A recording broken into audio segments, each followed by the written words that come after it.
직장 상사의 갑질을 회사에 제보한 인턴이 신뢰와 협력 항목 평가에서 안 좋은 점수를 받고 정규직 채용에서 탈락했습니다. 한국도로공사에서 벌어진 일인데 인턴이 근무 평정 결과에 따라 본 채용이 거부된 건 이 사례가 처음이라고 합니다.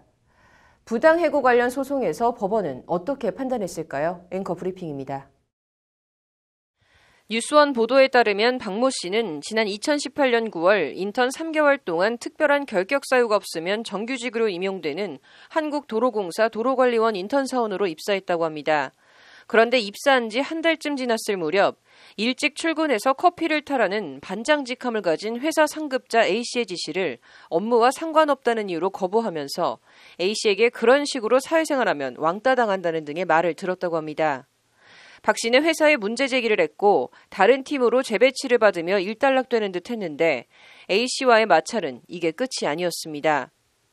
A씨를 포함해 몇몇 직원들이 사무실 금연구역에서 담배를 피우자 자제해 줄 것을 요청했고 다른 직원들은 다 박 씨 요청을 받아줬는데 A씨만 계속 담배를 피운 겁니다.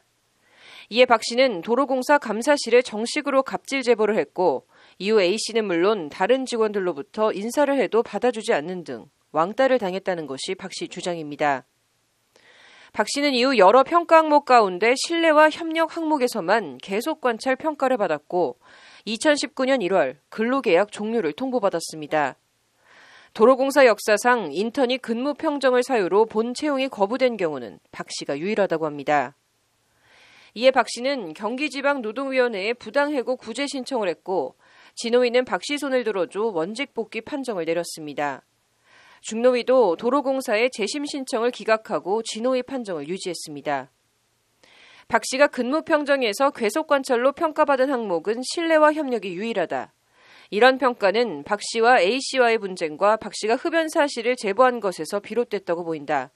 이를 공정한 업무 평가로 볼 수 있을지 의문이 든다는 것이 중노위 판단입니다. 도로공사는 이에 불복해 서울행정법원에 부당해고 구제, 재심 판정 취소 소송을 냈습니다.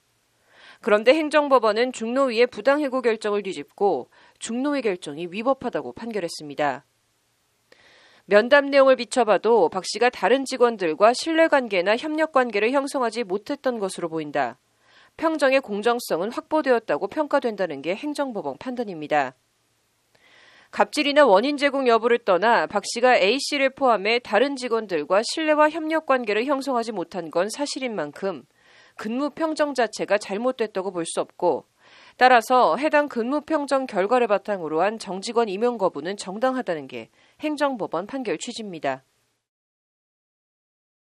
갑질 제보에 찍혀 공정하지 않은 근무 평정을 받아 부당해고를 당했다는 노동위원회의 판정과 갑질 제보와는 별개로 평가 자체는 공정해 부당해고가 아니라는 법원 판결. 시청자 여러분은 어느 쪽이 더 상식적이고 합리적이라고 생각하실지 궁금합니다. 앵커 브리핑이었습니다.